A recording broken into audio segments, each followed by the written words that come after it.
सब आ चुके हैं, इतने वो बस, चले कोई बात नहीं, ठीक है वो नहीं ठीक। देखो कल हम लोग 4.6 का एग्जाम्पल नंबर 28 कंप्लीट कर लिए थे और इसके ही आधार पर आप लोग को SW मिला था ना। SW में क्या था कि 7 से लेकर 14 तक। अब क्वेश्चन आपका ये था कि सर 1 से लेकर 6 तक कौन बताएगा, ये था ना। होमवर्क सबको बना के लाए हैं, बनाए हैं ना, और सब बन गया होगा हूबहू। थोड़ा मेहनत ज्यादा है वो, अगर ए आप भी आपका 3/3 का होता है उसमें मेहनत ज्यादा है, लेकिन बनेगा सबका सेम क्वेश्चन एकदम डिट्टो, ठीक है ना, कोई दिक्कत। चलिए एक एग्जाम्पल इसमें बचा है 29 ना, एक एग्जाम्पल नंबर 29 पहले बता देते हैं, तब चर्चा करेंगे कौन सा, इसके 1 से लेकर 6 तक प्रश्न कैसे बनेंगे उस पर चर्चा करेंगे, ठीक है। चलो मिटाने ना दो।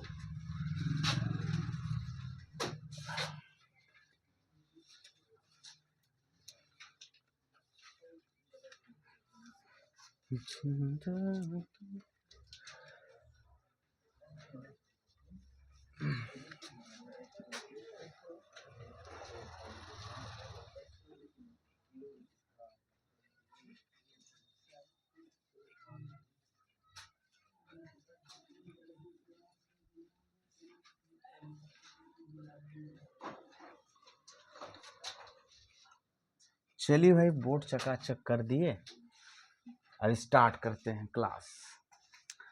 तो एग्जाम्पल नंबर जो 29 है आपका, वो सवाल में कोई दमखम है नहीं, वो सिर्फ है भाषा वाला प्रश्न। क्या है, जैसे कि आप लोग क्लास 10th में पढ़े थे ना, क्या पढ़े थे, भाषा वाला प्रश्न पढ़े थे ना, किसमें, 2 चर वाले में और द्विघात वाले में पढ़े थे ना। उसी तरह यहाँ भी आपका लैंग्वेज वाला प्रश्न है, उसको देखना है, खाली पढ़ना है और उसका इक्वेशन बनाना है। चलिए तो बुक दीजिएगा जरा हिंदी मीडियम वाला हमको, जिसमें मिसप्रिंट ना हो आगे से। हाँ सुनिएगा ध्यान से। कहते हैं 3 संख्याओं का योगफल 6 है, यानी 3 संख्या है कोई सा भी और 3 संख्याओं का योगफल कितना है, 6 है। कहता है यदि हम तीसरी संख्या को 3 से गुना करके दूसरी संख्या में जोड़ दें तो हमें 11 प्राप्त हो जाता है। यानी ये अलग अलग स्टेटमेंट है, उसके इक्वेशन बनाने के लिए कह रहा है। और पहली और तीसरी को जोड़ने से हमें दूसरी का क्या गुना प्राप्त होता है, 2 गुना प्राप्त होता है। तो इसका बीज गणित निरूपण कीजिए और आव्यूह विधि से क्या करें, इसे हल करें।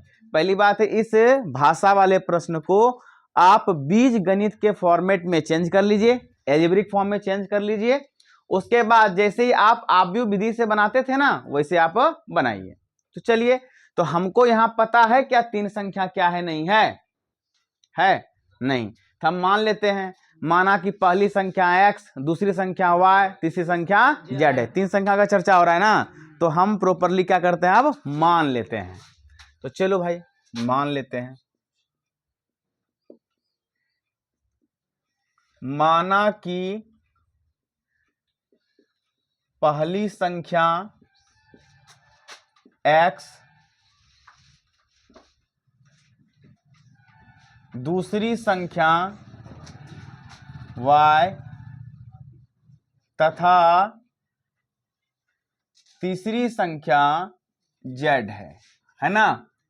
अब अगर अकॉर्डिंग टू द क्वेश्चन देखा जाए तो कहता है तीनों संख्याओं का योग यानी जोड़ कितना है, 6 है, यानी x plus y plus z बराबर 6 ना।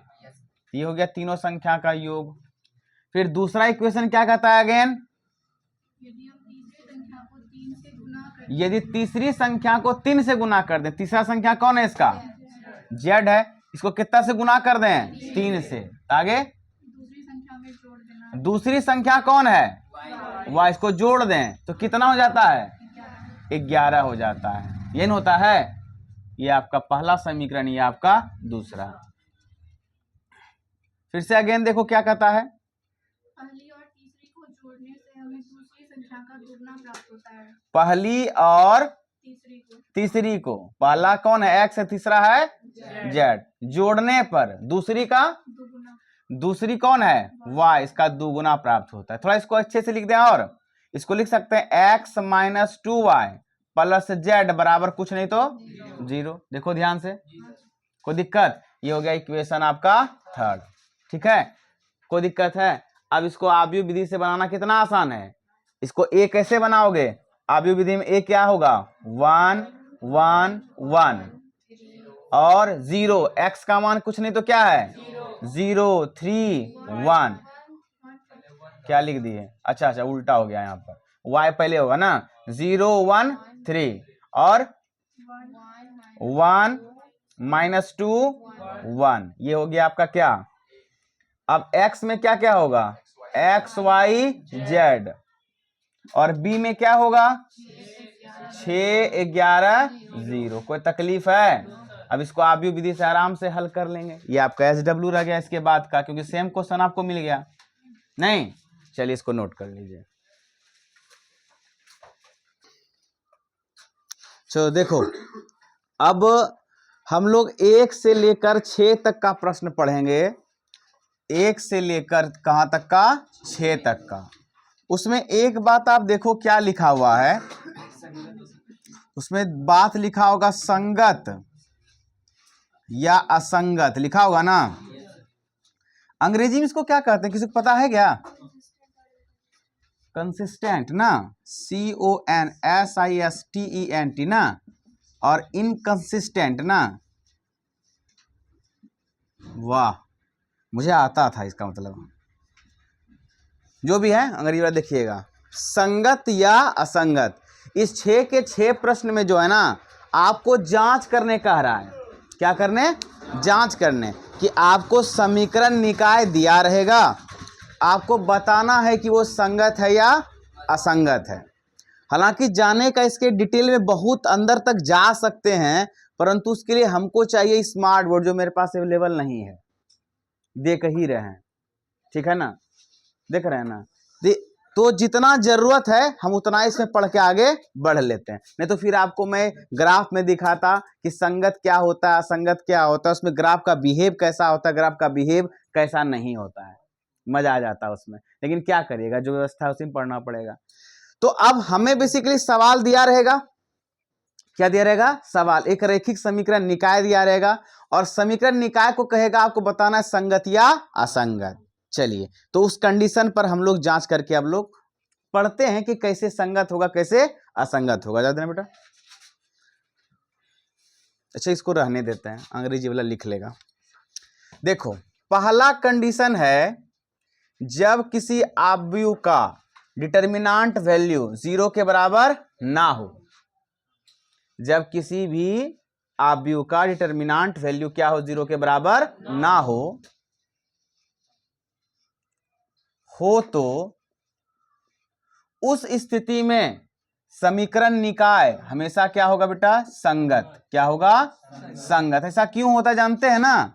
क्योंकि इसका हल प्राप्त होता है जब डिटर्मिनेंट मान क्या होता है 0 के बराबर नहीं होता है, तो उसके क्या प्राप्त होते हैं? हमें हल प्राप्त होते हैं, अद्वितीय। क्या होते हैं? अद्वितीय। थोड़ा संगत असंगत को और बढ़ा करके दिखाएं क्या, समझा करके। देखो जैसे कि हम लोग पढ़े थे छोटे क्लास में कि 2-3 तरीके का बात हुआ करता था, वहां 3 तरीके से बात करते थे। क्या क्या? पहला कि A1 बटे A2 बराबर B1 बटे B2 बराबर C1 बटे C2। ठीक है, तो इसका कितना हल होता था? मेनी सॉल्यूशन, यानी बहुत सारे हल होते थे। तो इसको हम लोग क्या कहते थे? संगत। ठीक है। दूसरा क्या था कि A1 बटे A2 बराबर नॉट B1 बटे B2। ठीक है, तो इसको भी क्या कहते थे? इसका क्या हल होता था? केवल एक हल होता था, और ये क्या होता था? संगत। क्या होता था? संगत। तीसरा क्या था कि A1 बटे A2 बराबर B1 बटे B2 बराबर नॉट C1 बटे C2। तो इसका कोई हल नहीं होता था, कोई हल प्राप्त हम लोग नहीं कर सकते थे, और ये क्या होता था? असंगत। क्या होता था? असंगत होता था।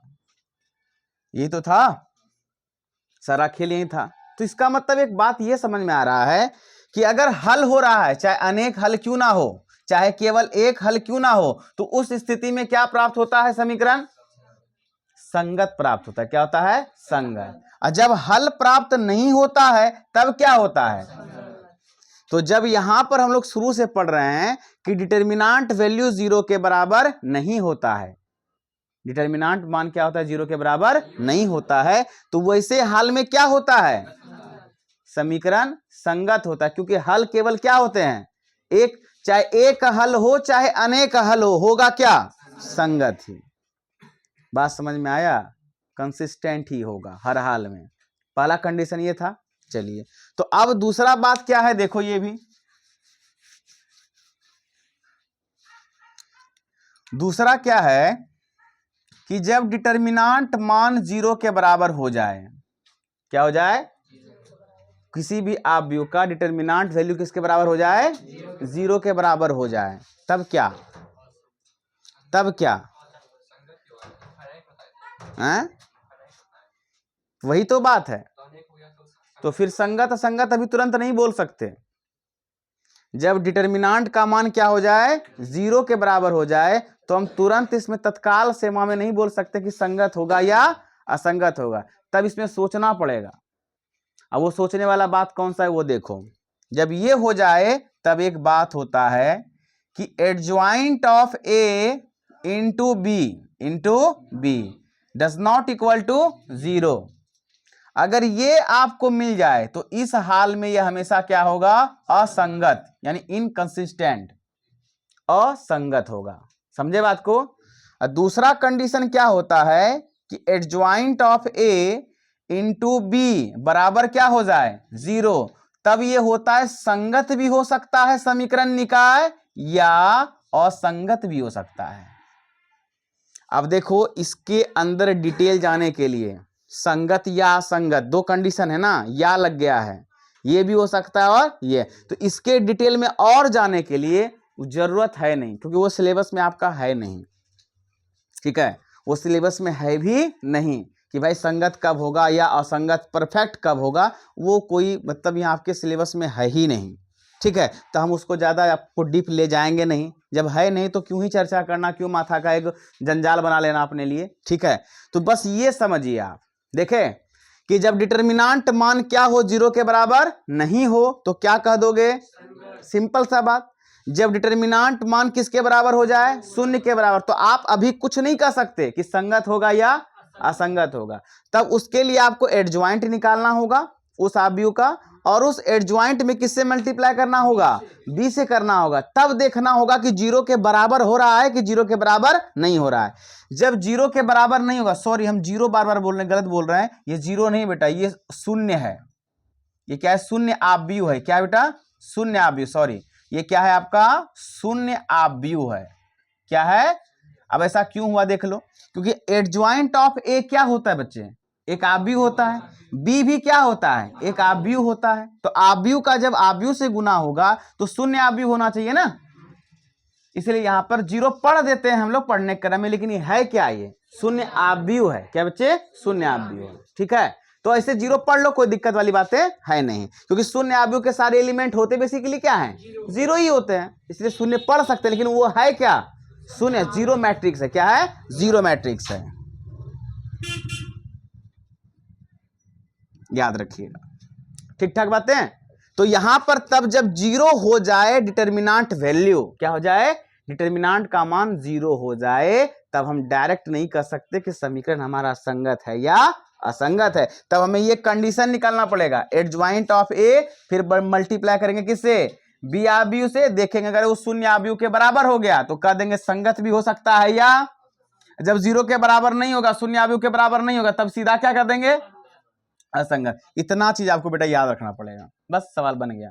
1 से लेकर 6 तक में इसी का प्रयोग किया जाना है। बात समझे? इसको नोट डाउन करिए। तो बहुत शॉर्ट लिखा है, बहुत शॉर्ट, नहीं तो भाषा लिखा लिखा के परेशान आपको कर देते हैं। बहुत शॉर्ट लिखा दिए एकदम। चलो नोट कर लो।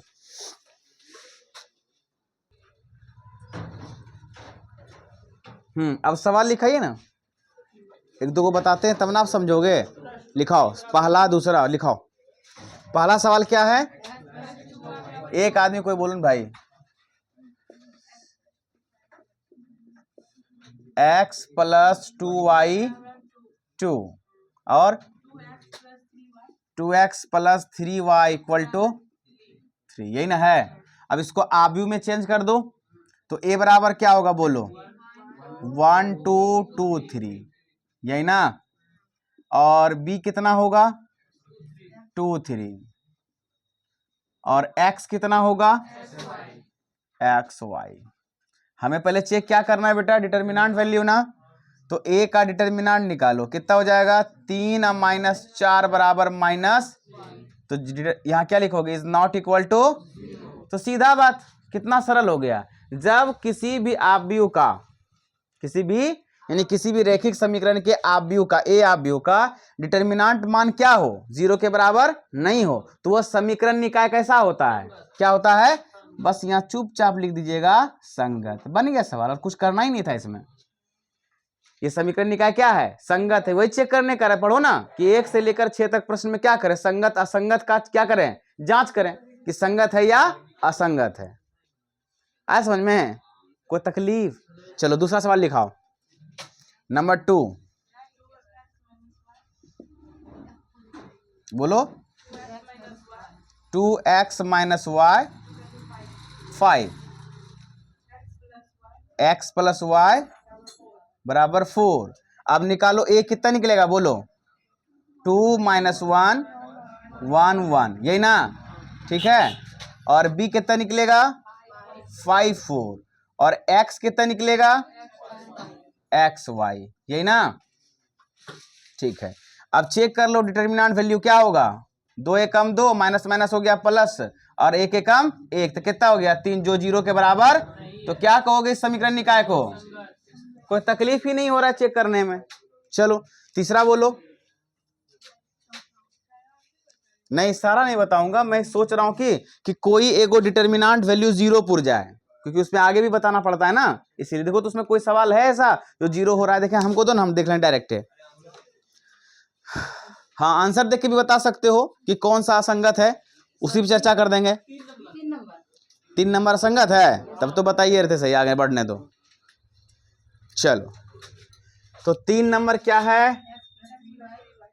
x प्लस 3y बराबर 5 और 2x plus 6y equal to 8। तो इसको आव्यूह में बदलो बेटा। 1 3 2 6। b कितना होगा बाबू? 5 8। और x कितना होगा? X y. तो क्या चेक करना है बच्चे? डिटर्मिनेंट वैल्यू किसका? a का। तो 6 कम 6, 3 दूनी 6, क्या हो गया? अब हम यहां नहीं कह सकते डायरेक्ट ये समीकरण निकाय संगत है या असंगत है। उसके लिए हमें पहले एडज्वाइंट निकालना पड़ेगा, फिर उसको b से मल्टीप्लाई करना होगा, तब देखेंगे क्या स्थिति में जा रहा है या नहीं जा रहा है। हाँ कि ना? चलिए तो एडज्वाइंट निकालना 2 क्रॉस 2 का तो बहुत आसान है, तो इसीलिए लिख दो भाई एडज्वाइंट ऑफ ए क्या होगा? ये चेंज 6 और यहां पर, और इसका क्या चेंज? साइन चेंज ना। एडज्वाइंट निकल गया। अब दोनों का क्या करना है? Adjoint of A into B करना है। इसका वैल्यू कितना है?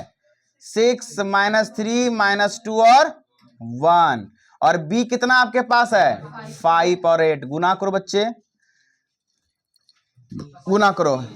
6 पंचे 30 और -8 दिया ही, और कितना? -10 और फिर कितना? +8। चलो हल करो इसको, कितना हो गया? 6 और ये कितना हो गया? -2। क्या ये आव्यूह शून्य आव्यूह है? क्या ये शून्य आव्यूह है? तो क्या लिखोगे? Is not equal to 0 matrix. Is not equal to 0 matrix. जब एडज्वाइंट ऑफ ए को हमने बी से गुना किया तो हमने देखा कि इसका जो वैल्यू आया वो 0 मैट्रिक्स के समान है, यानी उसके बराबर नहीं आया। तो ऐसे स्थिति में तब क्या होता है? समीकरण निकाय असंगत। कहानी खत्म। क्या इसी तरह 3 क्रॉस 3 में भी कर लोगे? वही है, 3 क्रॉस 3 का मेहनत थोड़ा ज्यादा है, बस कम होगा सेम सेम। नोट करो इसको तेजी में बेटा। क्वेश्चन नंबर 15 देखो, गपने करो रे। क्वेश्चन नंबर 15 देखोगे ना, सुनो क्या कहता है। कहता है एक आव्यूह ए दिया है तो इसका ए इनवर्स ज्ञात करें। क्या ज्ञात करें? A inverse. और कहता है ए इनवर्स के सहायता से, यानी इसी की सहायता से समीकरण निकाय को भी हल करना है। पहली बात तो ए जो दिया है, एक आव्यूह दिया है ना, उस आव्यूह का चुपचाप पहले क्या निकाल लो? इनवर्स निकाल लो, तो बाद में बात करेंगे आगे क्या दिया है। चलो लिखाना जरा, ए क्या दिया है।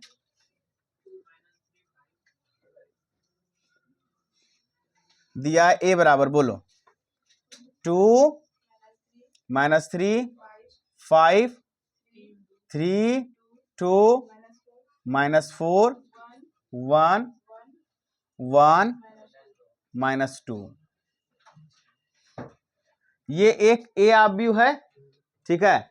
अब इस आव्यूह का क्या ज्ञात करना है? इनवर्स यानी प्रतिलोम। क्या ज्ञात करना है? प्रतिलोम। तो किसी भी आव्यूह का प्रतिलोम ज्ञात करने का मतलब क्या होता है कि भैया ए इनवर्स बराबर 1/डिटर्मिनेंट of A into adjoint of A. यही ना काम होता है। देखो वही सेम कैलकुलेशन है। ए दिया है, इस ए का पहले क्या निकालोगे? कोफैक्टर, सभी एलिमेंट का कोफैक्टर, फिर उसका क्या करोगे? ट्रांसपोज, तब तुमको क्या मिलेगा? एडजॉइंट ऑफ ए, यानी मिलेगा। तो चलो निकालते हैं भाई, करना तो पड़ेगा ही पड़ेगा। तो A11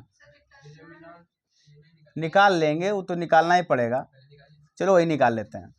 डिटर्मिनेंट ऑफ ए, किसी के अलोंग एक्सपेंड कर दो, जो दिल करे बोलो।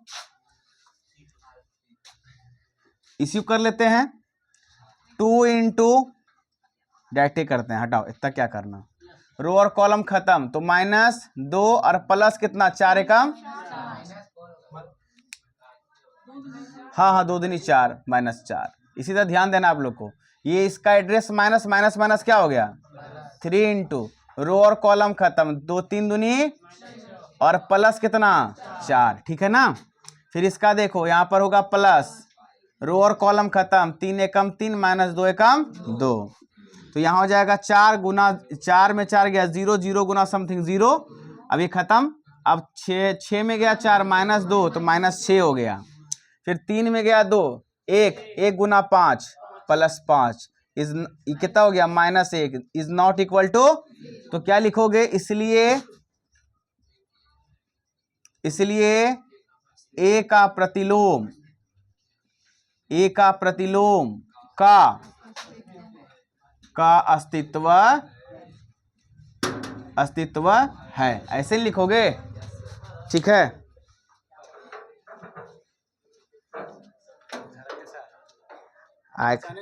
नहीं पहचाने का है ना महाराज, प्रोग्राम कर रहे हैं सर। अच्छा कभी बोल रहे हैं। ये निकल गया आपका ए का इनवर्स, ठीक है। मैंने ए का डिटर्मिनेंट, तो इनवर्स इसका है, अस्तित्व पता चलेगा कि 0 के बराबर नहीं है। अब क्या चाहिए? प्रत्येक एलिमेंट का हमको क्या चाहिए? क्या चाहिए? कोफैक्टर, यानी आपको निकालना पड़ेगा A11 A12 A13 A21 A22 A23 A31 A32 A33, इतना काम आपको करना पड़ेगा।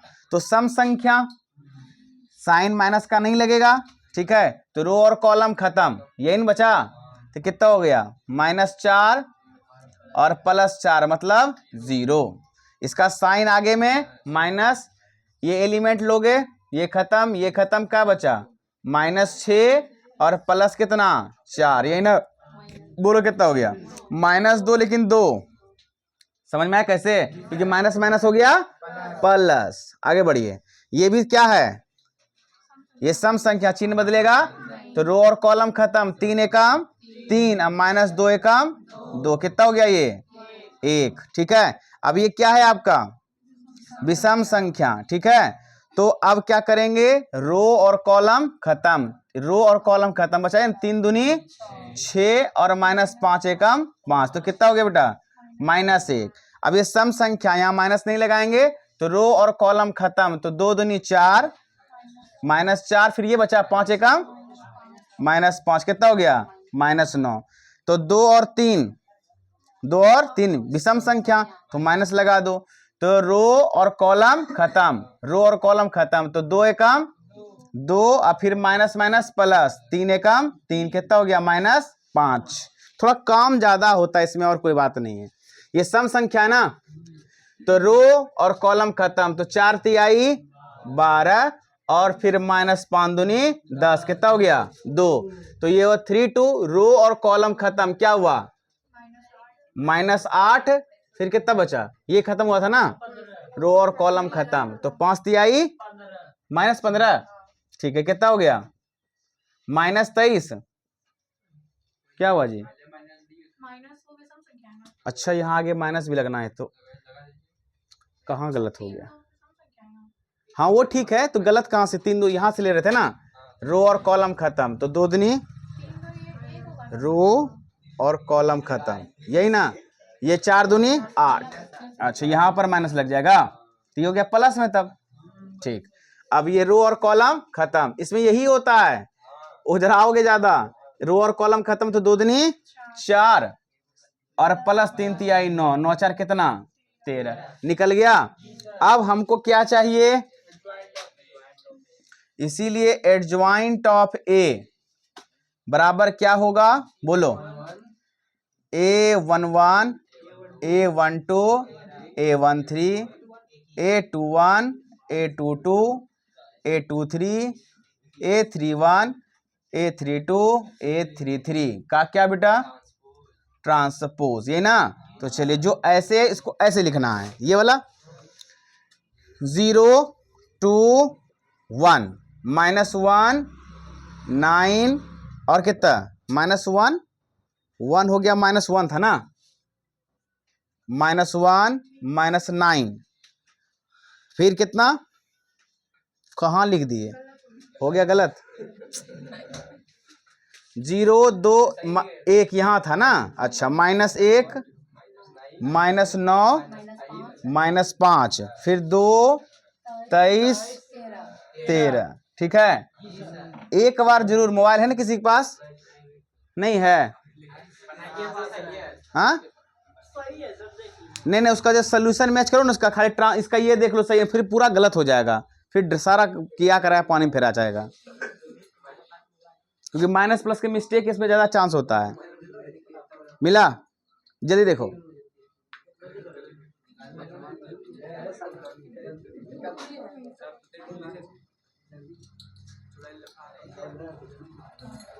सोल्यूशन में देखिए ना उसका, हे भगवान इतना लेट लगता है 5G के जमाना में, ये तो बुक है, सॉल्यूशन निकाले हैं, तो हमको दो ना, क्या नंबर का है 15 एक्सरसाइज,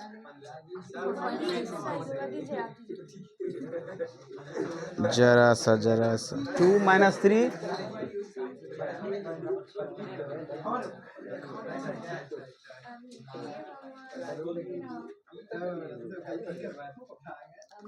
0 -1 -2 2 -2 -9 हो रहा, देखो वहां है, वहां पर है -2 है ना,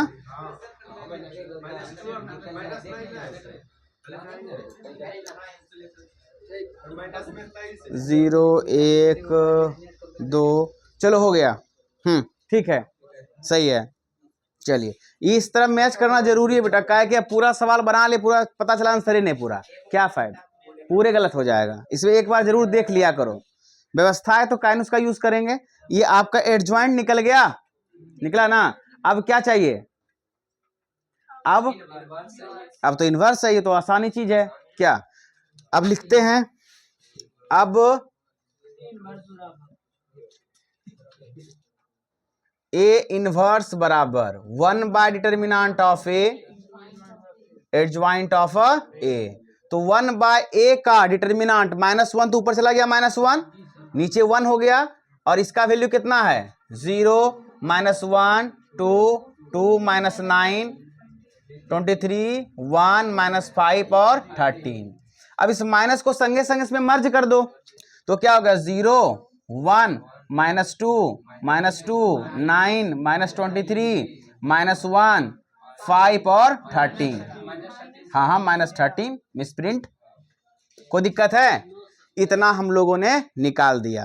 इसको यहाँ तक, कहाँ तक स्पेस जा रहा है? यहाँ तक। चलो ठीक है। अब देखो आगे, अब हमें क्या करना होता है? ए इनवर्स हमें प्राप्त हो चुका है, यही तो कह रहा था सवाल में निकालने ना। सवाल में क्या कर रहा था कि ए इनवर्स ज्ञात करें। मेरा एक काम हो चुका। अब कहता है इसी की सहायता से हमें आगे उस समीकरण निकाय का क्या चाहिए? हल चाहिए। तो पहले तो यहां तक उतारो, नोट करो, उसके बाद इसकी सहायता से बताते हैं कैसे निकलेगा। चलो देखो, सवाल में आगे क्या कर रहा था कि समीकरण निकाय जो है ना, एक समीकरण निकाय दिया गया है, उस समीकरण को अब इसके इनवर्स की सहायता से क्या करना है? हल करना है, हल ज्ञात करना है। अब वो क्यों ऐसा कह रहा है, अब उसको समझो पहले तुम लोग। देखो पहले यहां लिख देते हैं, तब आगे मिटाएंगे। समीकरण निकाय क्या दिया जरा बोलो?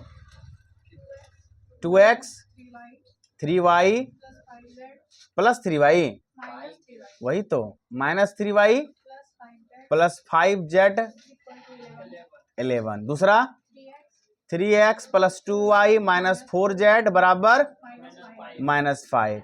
यहां होगा x plus y minus 2z बराबर -3। ठीक ठाक है ना? अब इसको पूरे मिटाएं।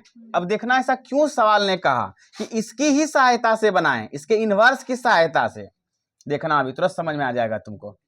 तुम खुदे बोलोगे हाँ सर, देखिए कितना आसान हो गया सवाल। तुम अगर इस रैखिक समीकरण निकाय को आव्यूह में परिवर्तित करो तो ए आव्यूह जस्ट बनेगा, देखो सेम बनेगा ना। देखो ना, ए बनेगा 2 -3 5 3 2 -4 1 1 -2, यही तो है। अब बी क्या बनेगा? 11 -5 -3। और एक्स क्या बनेगा? एक्स वाई बनेगा ना। देखो तो जब आपके पास ए है पहले से और ए का इनवर्स हमने प्राप्त ही कर लिया है, तो अब हल ज्ञात करने के लिए हमें क्या चाहिए होता है? x बराबर 1 बाय डिटर्मिनेंट ऑफ, ऐसे नहीं कहो, x बराबर ए इनवर्स इंटू बी। तो ए इनवर्स तो आपको पहले से प्राप्त हो गया है ना, इसीलिए करा था इसकी सहायता से, और कोई पंगा नहीं था। बस अब निकाल लेंगे खटाखट मान।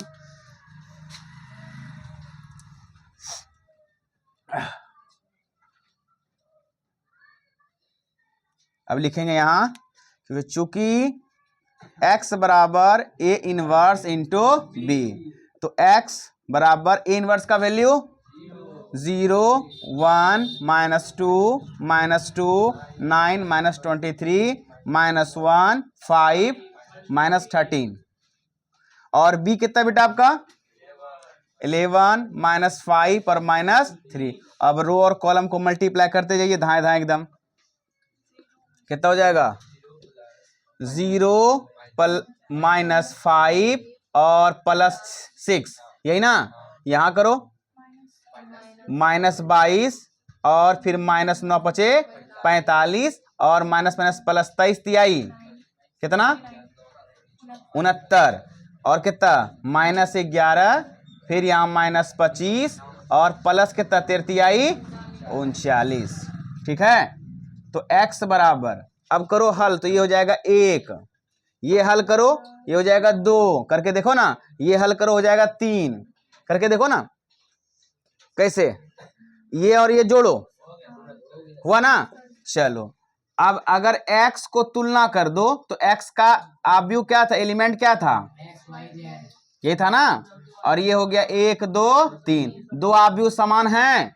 दो आव्यूह जब समान होते हैं तो उनके संगत अवयव भी, तो x बराबर 1, y बराबर 2 और z बराबर 3। ये आपका हल आ गया, आंसर आ गया। ये तीनों आपका क्या हो गया? आंसर हो गया।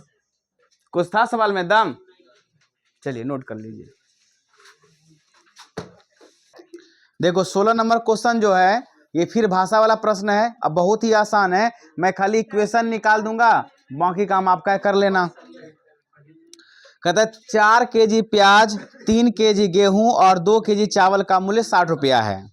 2 केजी प्याज, 4 केजी गेहूं और 6 केजी चावल का मूल्य 90 रुपया है। 6 केजी प्याज, 2 केजी, इसमें छोड़ दिया ना, नहीं, जब प्याज छोड़ा तो गेहूं छोड़ दिया, यहाँ गेहूं छोड़ दिया है। और 3 केजी चावल का मूल्य 70 रुपया है। तो आव्यूह विधि के द्वारा प्रत्येक का मूल्य प्रति केजी ज्ञात करें, यानी प्रति किलो कितना मूल्य है प्याज का, गेहूं का और चावल का बताना है। तो मान लेते हैं क्रमशः, क्या करते हैं, मान लेते हैं, मूल्य पता नहीं तो मान लेते हैं। माना कि पहले गेहूं है ना, पहले प्याज है, अच्छा, प्याज, गेहूं तथा चावल का मूल्य प्रति किलो क्रमशः X रुपया, Y रुपया तथा Z रुपया है। बात समझे, हमने मान लिया। अब अगर अकॉर्डिंग टू द क्वेश्चन देखा जाए, इक्वेशन फटाफट बन जाएगा। कितना किलो प्याज बोलो, 4x और गेहूं 3y इक्वल टू प्लस, और चावल 2z बराबर क्या रुपया, 60 रुपया। दूसरा बोलो 2x प्लस 4y यानी 4 किलो गेहूं और चावल 6 किलो, टोटल मूल्य 90 रुपया। अगला बोलो 6x 2 किलो गेहूं, 2y और 3 किलो चावल, क्या रुपया, बन गया। समीकरण बना। इसे क्या निकालोगे, ए, क्या निकालोगे, ए कितना निकलेगा, 4 3 2 2 4 6 6 2 3, ये क्या निकल गया ए। और x क्या निकलेगा, x y z। बी क्या निकलेगा, 60 90 70 निकलेगा ना। अब इसमें क्या चाहिए आपको, एक्स वाई का मान, और एक्स वाई मान क्या बता रहा है, प्रति किलो वस्तु का मूल्य। ये आपका काम है, हल निकालना, कहानी खत्म। जितना प्रैक्टिस करोगे उतना ही आसान लगने लगेगा, प्रैक्टिस नहीं करोगे कहानी खत्म आपका। चलो नोट करो इसको।